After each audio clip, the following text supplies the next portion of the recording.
In this episode of my podcast, Relentless Life on Your Terms, Season 2, Episode 7, I sit down with a super talented Cherie Eilertsen, all the way from South Africa.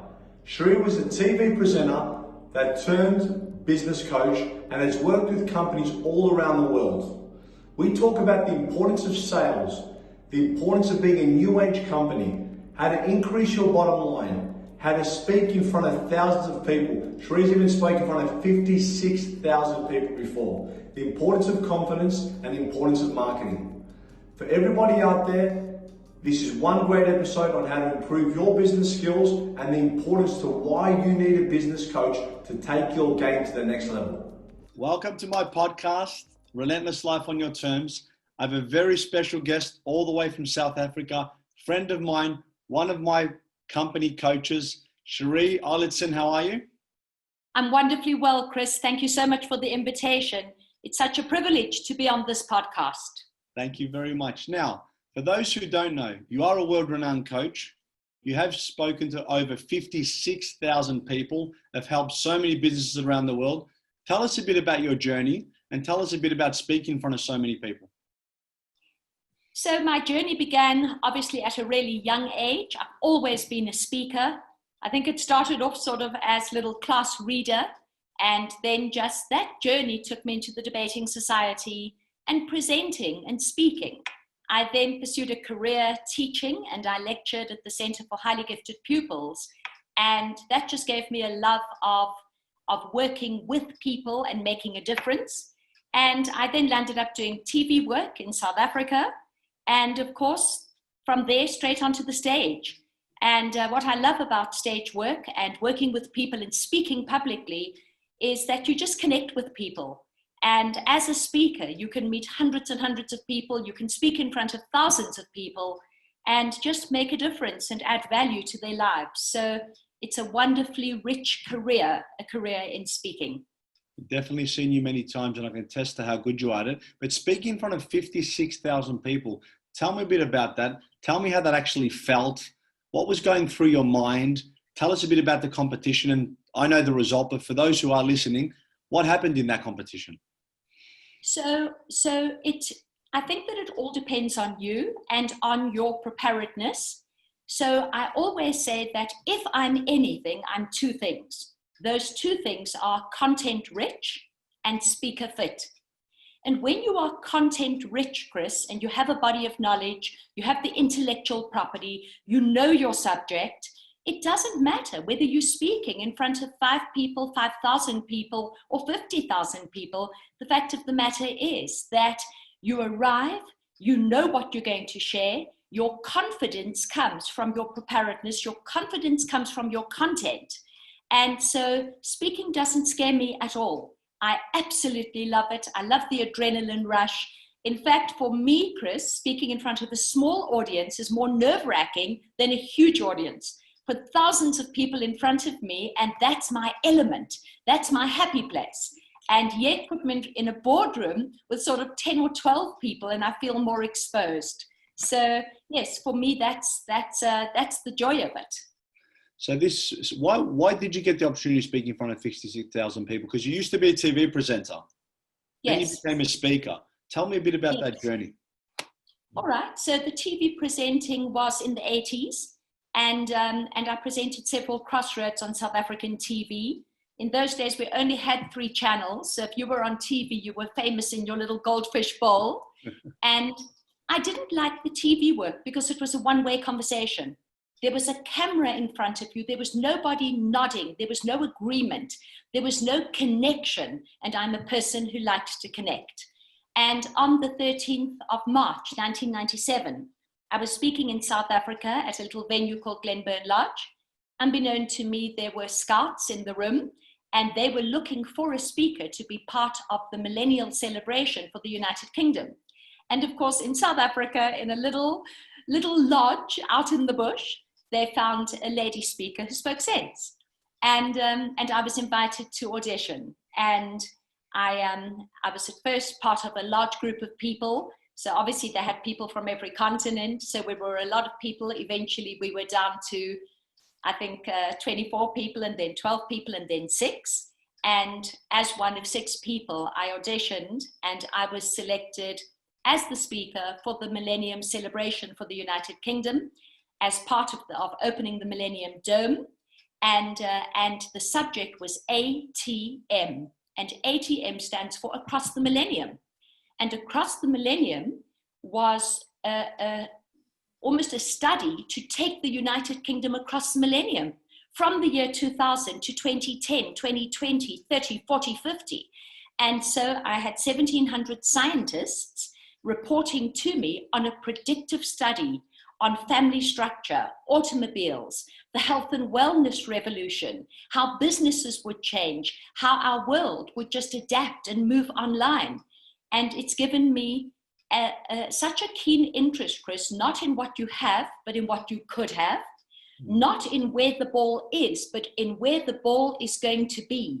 So we all know that in business, you don't want to be where the ball is, you want to be waiting where the ball is going to be. And so in a lot of my business coaching, I use the principles that I studied in order to prepare ATM. And of course, I took that study throughout the United Kingdom on several roadshows, coaching the insurance industry of the United Kingdom into the strategies and tactics required to take them across the millennium. And when you came into the office and you spoke about all that, it really astonished me. You were talking more about how much the companies are evolving, and you were talking about old bureaucratic companies to comes that are on revenue. So you look at your taxis, your Ubers, and you did a great presentation on that. So you were talking essentially about futuristic companies and where we're heading, yeah? So all those studies, Yes. what were the key takeaways that you had from those studies? The key takeaways, I've added to those. So what I had then, we were doing it per specific industry, if you like. What I've done now is that I've whittled it down, and of course we're 20 years on from the millennium. Yeah. What I have seen is that what they predicted has happened.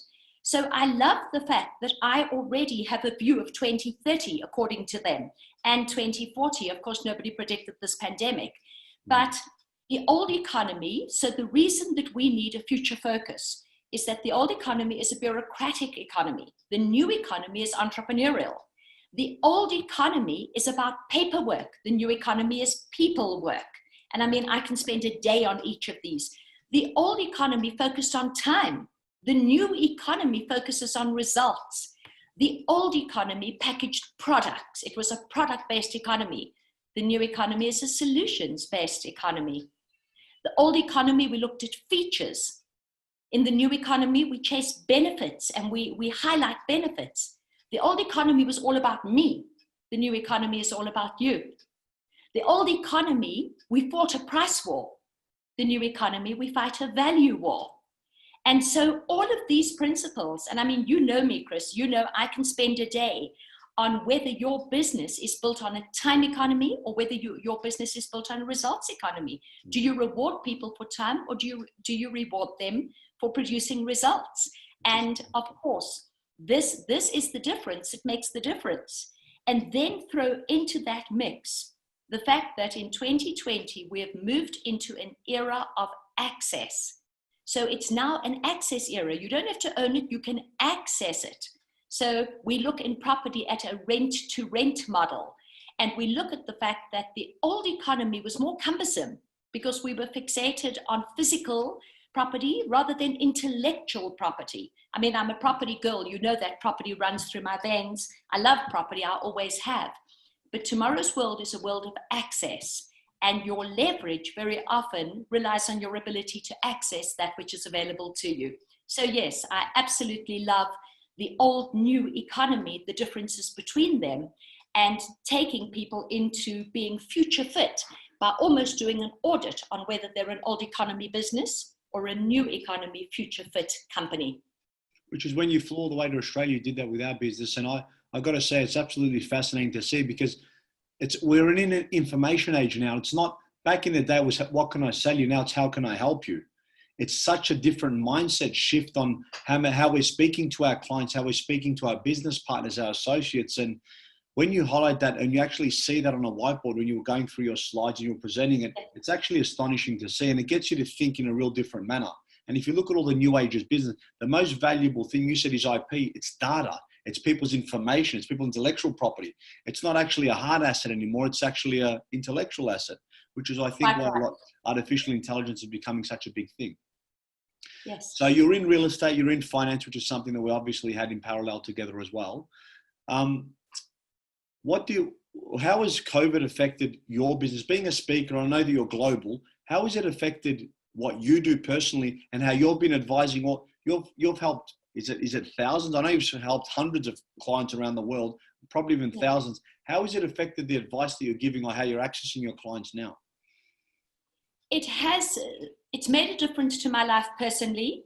The difference it's made to me, Chris, is that I'm far more productive.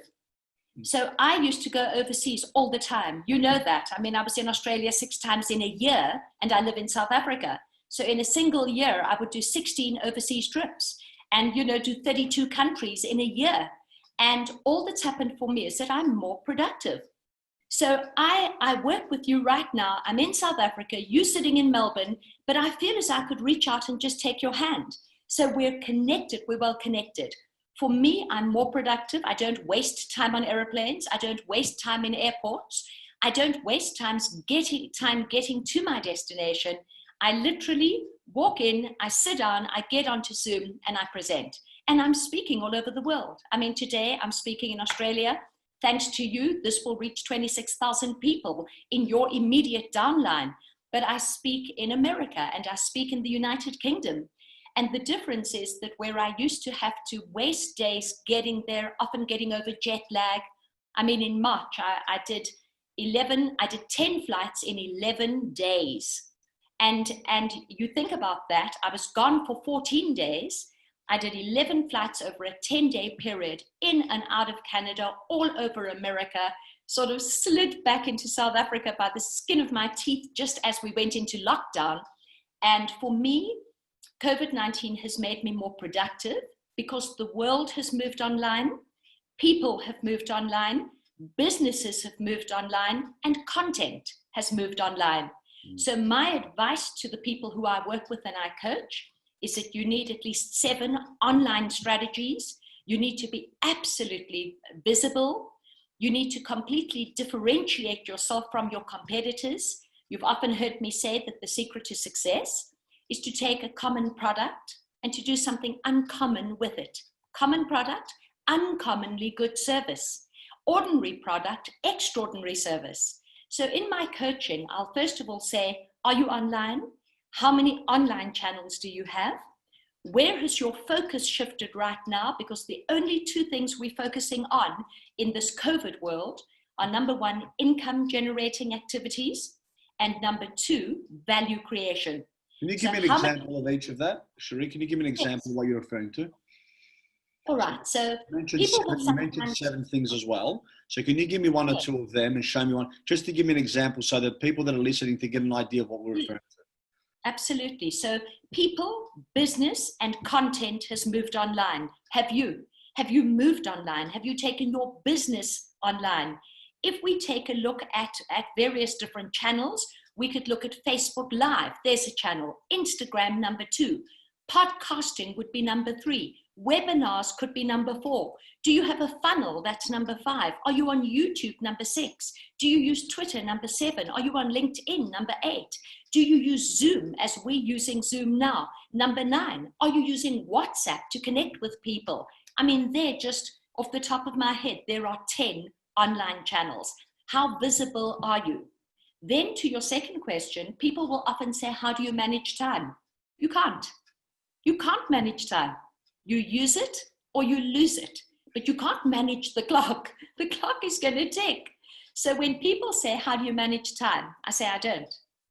And when people say to me, Coach Cherie, how should I manage time? I say, stop managing time. Manage what you do with time. Manage your activities.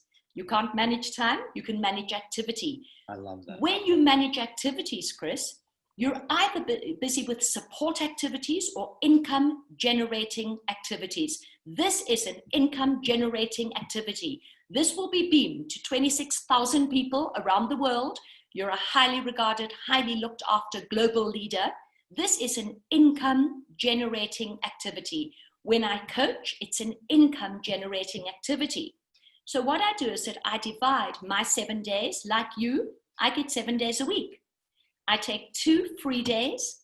My free days are family days, hobby days, my days. They're just for me. They're free days for my family. I then will give myself 2 preparation days. Book the coaching calls, book the webinars, book the podcasts, book time in front of clients. So I have 2 days to rest. I have 2 days to prepare, and I have 3 days to earn. And for me, a beautiful week, a perfect week gives me 2 rest days, 2 preparation days, prepare to earn money. And I have 3 days where from the time that I sit down here, the cash register rings from morning until night. I do coach call after coach call. I'll build a business. I'll start in New Zealand. Early in the morning, I'm in New Zealand. I'll pop across to Australia. I'll then bounce into Singapore. I'll go to the Philippines. I'll go across to Thailand. I'll then be in America in the afternoon. I'll get across to Europe.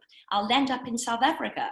And I can sit in my office, literally go around the world in a single day, coaching people on that is an income generating day, a day that I earn is income. People confuse busyness with income.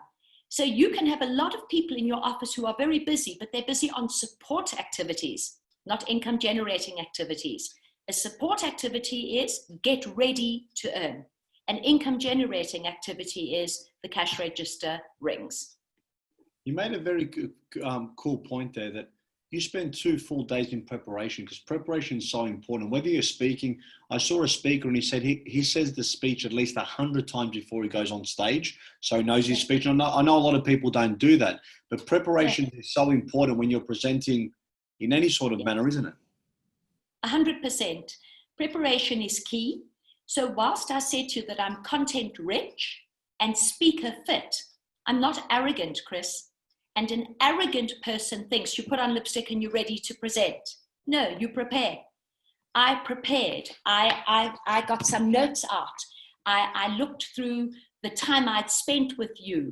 I remembered the time working with Penny and Billy, and the fact that I really want to acknowledge you and praise you for the fact that you have women in positions of power in the business. I mean, I pulled this out, Chris. You gave this to me. How many years and years and years ago? I treasure this. And it was so beautifully, beautifully presented. You know, that's you. And this is on my desk. So this is on my desk. And I met you years and years ago in America. I mean, you're from Melbourne. I'm from Johannesburg. We meet in America. You give this to me, but you don't give it to me just in your hand. You present it. You prepare. It's beautifully wrapped. The little box is absolutely exquisite. Yeah. And so I prepared for today, because when you don't prepare, you're simply arrogant. And so whilst I'm content rich and speaker fit, I'm not arrogant. I always prepare. I always get a little bit nervous. I thought about the things you might ask me. I prepared some content that I may present. I didn't know which way this podcast would go, but if you said to me, speak for 30 minutes, I was ready. If you said speak for 6 hours, I was ready. And so I prepared as if I had traveled all the way to Melbourne to stand up in front of your company and present. And that's what I'm doing. But instead of me being in your boardroom with 5, 6, 10, 20 people, instead, I, with you, am presenting now right across the world. So of course I would prepare. It's very important. I love that. 2 days are preparation days, 3 days are revenue days. So I rest, I prepare, I earn. And that is my cycle. I think what's super important for people is you've got a structure and a discipline. And when we mention seconds, I think Jay Shetty says 86,400 seconds a day. And if you don't use them, they don't carry over. You can't save them. It's how you use the seconds that's important. So it's very, very important to note. Preparation is key. And I remember when I first met you in Atlanta, I did come up there, a little chip on my shoulder, and I did present to you, not prepared, not prepared to put on the spot. And I remember it's probably the worst presentation I did, and actually one of the best presentations I did, because it actually allowed me to sit back and reflect and say, wow, this is how much I need to grow. And having someone be honest with the feedback like you were, some things I remember vividly. And that was one of the moments that I'm going to remember, I think, for the rest of my life. So it was really good. I really enjoyed that. Now, I remember we did a course up there called Mega sales. Mega Sales. So you travel the world and you also teach companies about selling as well, yeah? I do. It's my absolute hobby horse because Cherie Eilertsen from Oracle once said, if you're not making it or selling it, what are you doing here? I like and that. I love that. And I often will say to the people in a business, are you making it or are you selling it? Because if you don't fall into one of those boxes, what are you doing? Putting your hand out. So you're a creator or you're selling, and I like that. Now, totally a little bit left field. I know you're a very creative person, Cherie. Someone told me you have a craft room and you actually make soap for people and give us presents. Is that correct? Who told you I that? can't tell you my sources, but I said I've known Cherie for years. And then I go, really? She makes soap and you give it as presents so in your spare time. So you're very structured, but you've also got a right brain element too. So you're very creative. So that is, it's a true rumor then, isn't it? Yes, I love that. That's my rest time. We all need that balance. So I'm a left brain presenter. So it's a funny thing, the left and the right brain. I always say the secret to success is to write a left brain presentation and deliver it as a right brainer. So it's left brain content, right brain presentation. So you think about it. You think of the left brain, the right brain. Your left brainer wants facts and figures and content. Your left brainer wants to take notes. They want to learn from you. Your right brainer wants the energy. They want the excitement. They want the enthusiasm. They want the rainmaker. So for me, the secret there is create left brain content with right brain delivery. My right brain self makes soaps. If you look at all of these sayings and all of these expressions on the cupboard, I cut all of those out. You can see them in the background. So I'm an absolute crafter. I do clothing. You'll see on Facebook, I put signage and I put words and things. I love a line that says, she believed she could, and so she did. And I'll often say to my clients, if you believe you can, you will. And so, yes, I make soap, I make jewelry, I make candles, I do crafting, I do painting. That's the right brain. I play a lot of musical instruments. So that's the right brain side. And I commented on you because I remembered you always very, you looked very well presented. You're always very color coordinated. And I commented on that because I like fashion as well. You know, my wife and mother-in-law, so they're big on that. And you mentioned there's something before about topic leadership and having females. I'm very happy. My wife just featured on Channel 7 actually. And yesterday they came in, one of the biggest channels in Australia, Channel 7 and Australian Financial Review. They did a full article on her. How she started saving at 16, bought a property at 20, and bought 20 properties in 14 years. And they're interviewing me. Billy. Well done, Billy. I was over the moon. They're interviewing me and they go, well, what's it like to be with someone like that? I go, it's inspirational. It's fantastic. And I'm getting pushed to the side. They go, you look after the kids because we need to interview a wife. And that made me so proud and happy seeing, and I've got over 65% women in my organization. It's really good to see, having 3 daughters as well, women, they're so good at business and having them diverse, and they're great at selling as well. I love seeing that, and you should see that more often and celebrate it. So I was really proud of that moment. And the first time I met you, I remember I had a business coach, and I said, if I never had a business coach, you would be the one I picked. But can you please coach my wife and mother-in-law? Do you remember the first thing I said to you? And I knew that you'll match. And my mother-in-law is a tough judge. And I go, tell me what you think. She goes, I love her. So you did do really well, and we can't wait for you to come back out to us. Now, I wanted to ask you a couple of questions. Can you give me a piece of advice or a tip that you'll tell someone to be a good speaker? What's a couple of the key things? Now, you're obviously a natural, but you've got a nervous person. They're scared of public speaking. What tips are you going to give them to go out there and deliver a great presentation and to have fun? So they need to, first of all, decide what their content is, decide what your subject matter is. Obviously, if you speak on something that you're passionate about, your passion always leads you directly to your purpose. We all know that. So pick something that you love. Pick something that you know something about. So I always say, find something that you can monetize. Articulate a value proposition. So let's find a monetizable subject or a topic. Let's wrap it in a value proposition. Let's create a go-to-market strategy and then turn you into a rainmaker. So for me, Chris, having a voice is the most important thing. You have 3 little girls. The most important thing you can give your 3 little girls, the first most important gift you can give them is to love their mother. The best thing you'll ever give those little girls is that you will always love their mother. The second best thing you can give your little girls is the fact that you give them a voice. Because with a voice, you develop confidence. So in thinking about myself as a child, I was a skinny, scrawny little runt, and I had 3 brothers, so I didn't stand a chance.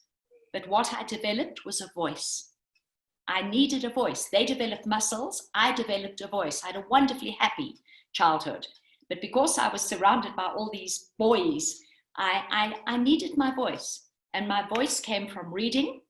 So the fact that I was an avid reader gave me content. From the content, I was able to speak, and I could speak with authority, even as a little child. I then joined the debating society, and that gave me the practice. From there, stage work, I would get the leading roles in plays at school very often. So I would be on stage, getting used to being on stage. And from there, of course, the TV work, and from the TV work back to stages all over the world. For anybody who I now coach on speaking, we start with the subject. What will you speak about? Let's find something that you love, something that you know, something that you're confident to speak on. If I say to you now, Chris, let's talk property, you and I could talk property for 3 weeks because you're confident. If I said, Chris, let's talk wealth creation, we could talk wealth creation. So I'll start with the topic. And very often I'll say to my clients, find a Toastmasters chapter in your area.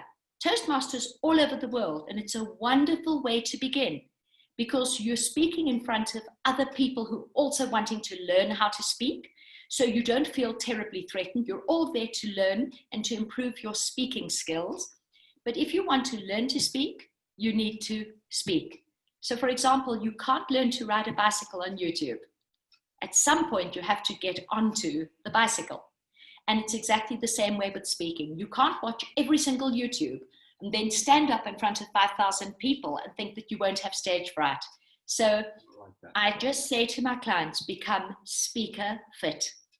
Grab every opportunity to speak. If somebody invites you onto a podcast, say yes first, and then go and prepare and get ready and get some coaching and be ready for the journey. But say yes to every opportunity that comes your way, but that's being reactive. And you've heard me say before, if you sit with your mouth open, waiting for a roast duck to fly in, you're going to starve to death. So you can't sit with your mouth open waiting for the roast duck. You need to go out and find the duck. So I'll say to people, write the presentation, accept every invitation that comes to you reactively, but proactively go out and create a stage for yourself. It can be Facebook Live, it can be somebody else's podcast, but find audiences and speak. And you always said to me, it's by design. It's not by chance, it's by design. So you always meant to be on stage. Now you mentioned give them a voice. My daughters have too big of a voice. My voice is disappeared. It's like, can we tone it down? Is there any tricks that I can do that, or should I just let them go? You just let them go because they need to be bold, confident, strong women. I'm in big trouble. Me and my son are in big trouble. We're outnumbered and they're growing stronger by the day. Now, are you ready for my quick fire round? Yes. All right, let's go. 20 questions with Cherie, my good friend. Do you have any pets? You're breaking up. You broke up for a moment, Chris. Okay. You're back again? Do you have any pets? I have had many pets. My little dog Max died on the 2nd of April. We put him down on the 2nd of April, a little pug. I've always had animals. And this afternoon, my daughter is bringing my 2 grandchildren. The one is a Weimaraner and the other is a pug. The Weimaraner is called Griffin Floppy Paw. The pug is called Olive Wigglesworth. And I'm on babysitting duty to 2 little furry grandchildren. So again, today and for this weekend, I will have 2 dogs in the home. So you're referring to animals, not little Greek kids. I do have grandchildren as well. Now, your favorite color? My favorite color? Oh gosh. I didn't expect you to ask me that. I don't have a particularly favorite color. I like color. So Okay. I'm not a person who will just wear black or gray or brown. So today I'm in black, but I've added color. So my favorite color is colorful. Okay, My little niece, Nexie, my little niece in New Zealand says her favorite color is the rainbow. And I think I'll just take a leaf from Lexie's book and tell you it's the rainbow. Although I love this Lex coral is my color. goddaughter's name. I love that name. What's your favorite TV show?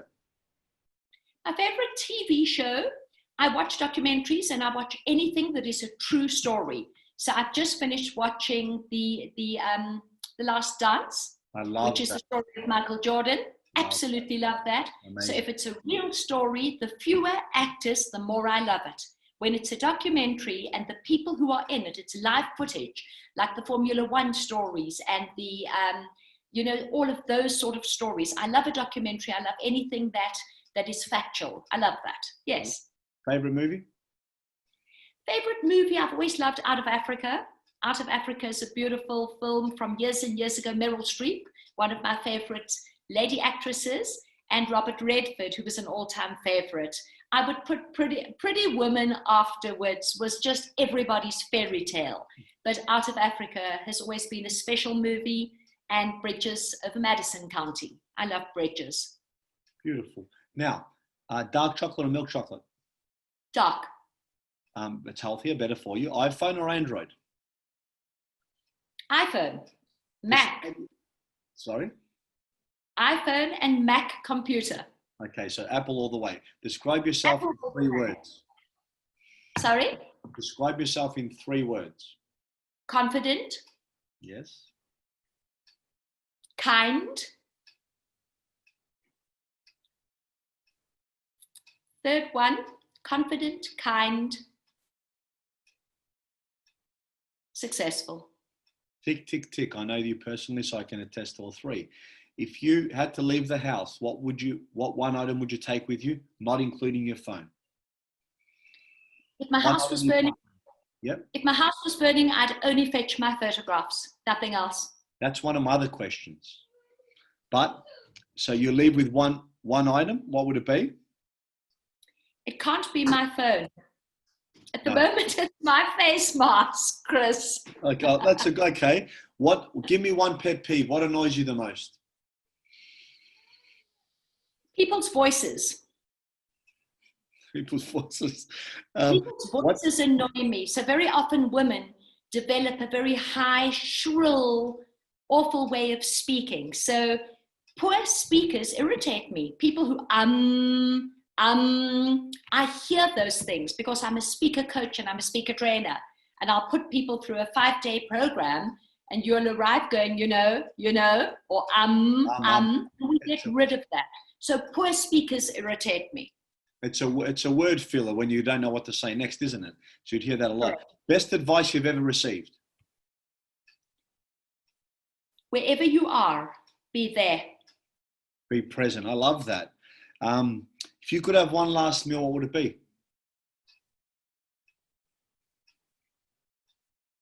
Prawns.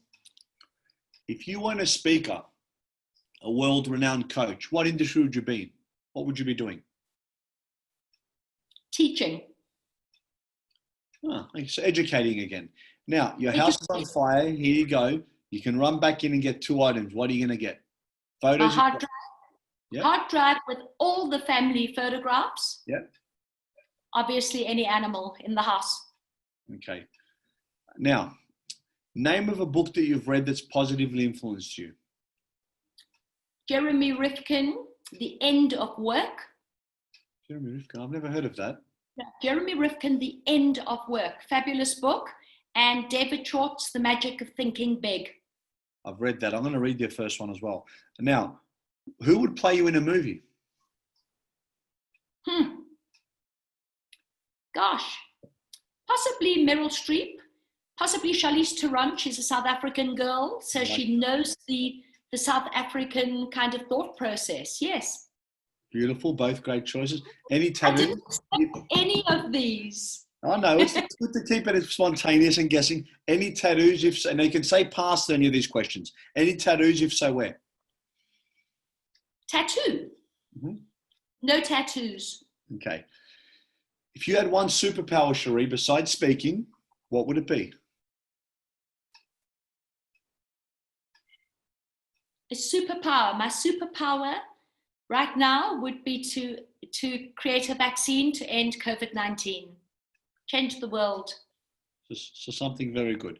If you could have dinner with 3 people, they could be alive, they could be past, who would you invite to have dinner with you?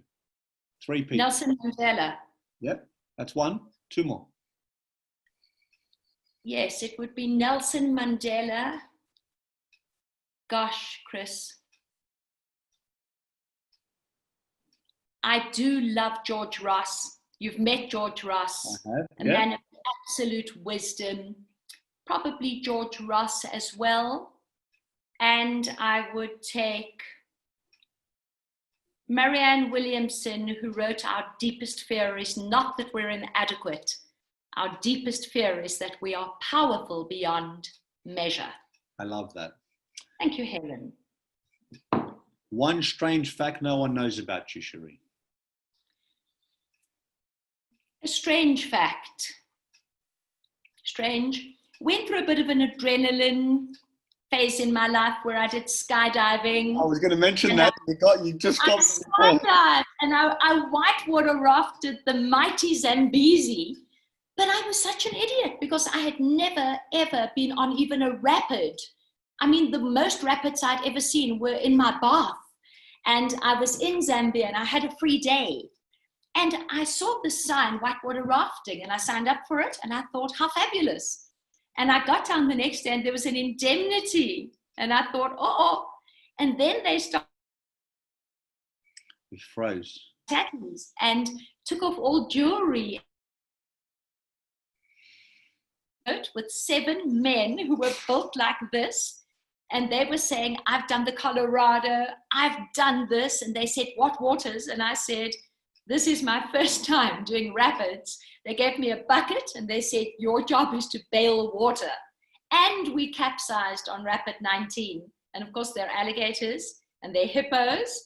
And so that was something. I whitewater rafted the Zambezi, I skydived. Yeah, a bit of an adrenaline junkie. You sound like it. I learned a few things about you. Now, if you were to get 1 to 2, maximum 3 key takeaways you want the listener to have from this podcast, what would it be? Is it the importance of coaching, sales? What would it be? Coaching is important because we're all on a journey to learn. And development is a lifelong journey. So continue learning. Find a coach. Every single one of us needs coaching. The coach keeps you accountable and makes sure that ensures that you keep the appointment with yourself. So my first takeaway, or the first thing I would leave with you is if you don't have a coach, find somebody to coach you, whether it's speaker coaching or business coaching, have a coach. My second would be differentiate yourself. Your economic value doesn't lie in your ability to copy and imitate others. In a world of head-to-head business, know your competitors, know what they do, list what they do. Most importantly, list and do what they don't do. So find your edge, find your unique selling proposition, differentiate yourself. And my third would be create value and fight a value war, not a price war, because in the presence of value, price is inconsequential. So everybody fights a price war and decisions are made on price, because they don't have a value ladder. So when you understand how to create and to build value, price becomes inconsequential. I agree with that. And when I look at companies trying to negotiate on their property management fees 1%, I'm thinking if someone's negotiating $20 to $50 a month with me, I haven't shown them enough value. So 100% agree. On a scale of 1 to 10, how much have you enjoyed this podcast? Oh, it's been 10. I've absolutely loved it, Chris. I can't wait to come back. I can't wait to have you back, Cherie. As always, thank you very much. I'm glad you're keeping well. Always a pleasure. Thank you for everything you've shared with my listeners and with myself and my business as well. For those that want to get in touch with you, we're going to have all your contact details. If you need a great business coach or you want to help your sales, Cherie's the person. And as I mentioned before, 100% Reventon approved. She works with our business and she's done great things. Thank you very much for being on my show, Cherie. Thank you, Chris. Thank you, Reventon. Thank you very, very much for the opportunity. It's It's been an absolute privilege, and I can't wait to brag about this on Facebook within the next 30 minutes. Let me quickly do a screenshot. No That's problem. important. Get a screenshot of us. Are we ready? We're ready. Thank you so much, my dear friend.